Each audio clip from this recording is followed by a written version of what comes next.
Next question हमारी screen पर है जेई एडवांस 2014 पेपर 1 का क्वेश्चन, और अभी हम न्यूमेरिकल टाइप क्वेश्चन सॉल्व कर रहे हैं ना। क्वेश्चन में गिवन है uniform circular disc of mass 1.5 kg and radius 0.5 metre, initially it rest on horizontal frictionless surface.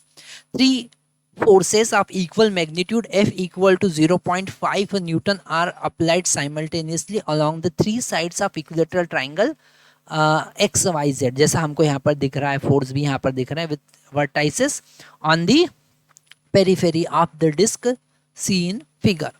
1 second after the applying the force, the angular speed of the disc in radian पर second क्या होगी।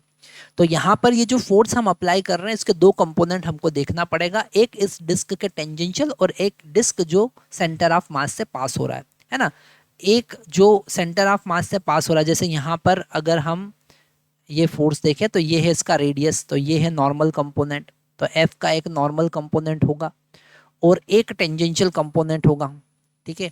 और ये tangential component अगर हम देखें angle कितना बनेगा, तो यहाँ पर डेफिनेटली ये एंगल कितना बन रहा है 60 डिग्री, है ना, क्योंकि ये आधा एंगल है, यहाँ पर 30 डिग्री बनेगा तो ये भी 30 डिग्री और वो 60 डिग्री बनेगा।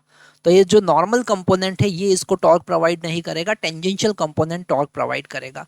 तो टोटल फोर्स जो है वो 3F into sine, sorry sine नहीं कॉस 60 आना चाहिए, कॉस 60 डिग्री, है ना, क्योंकि इसका जो टेंजेंशियल कंपोनेंट होगा वो होगा F cos 60 डिग्री, ठीक है। ये वाला जो एंगल होगा वो 30 डिग्री होगा, ठीक है। F cos 60 डिग्री और इसका डिस्टेंस है रेडियस R, ओके।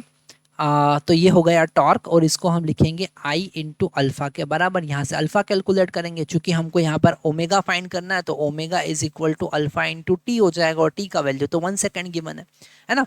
तो यहाँ पर सबसे पहले अल्फा निकालेंगे और इसका मोमेंट ऑफ इनर्शिया क्या होगा, moment of inertia mr² divided by 2 होगा, क्योंकि ये डिस्क है, इंटू अल्फा 3 और f का वैल्यू यहाँ पर 1/2 गिवन है, 0.5 मतलब 1/2, और cos 60 भी 1/2 होता है, और r का वैल्यू कितना है 0.5 मतलब 1/2, m का वैल्यू 1.5 दे रखा, 3/2 लिख देंगे तो ये हो जाएगा 3/2, r का वैल्यू 1/2 का whole square divided by 2 into alpha is equal to 3 into 1/8, ठीक है।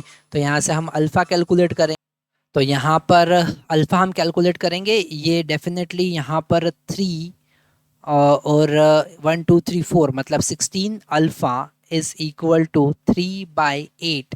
तो 3 से 3 कैंसिल होगा, ये 16 कैंसिल होगा, अल्फ़ा का वैल्यू हमको मिलेगा 2 रेडियन पर सेकेंड स्क्वायर, है ना, ये अल्फ़ा मिल गया।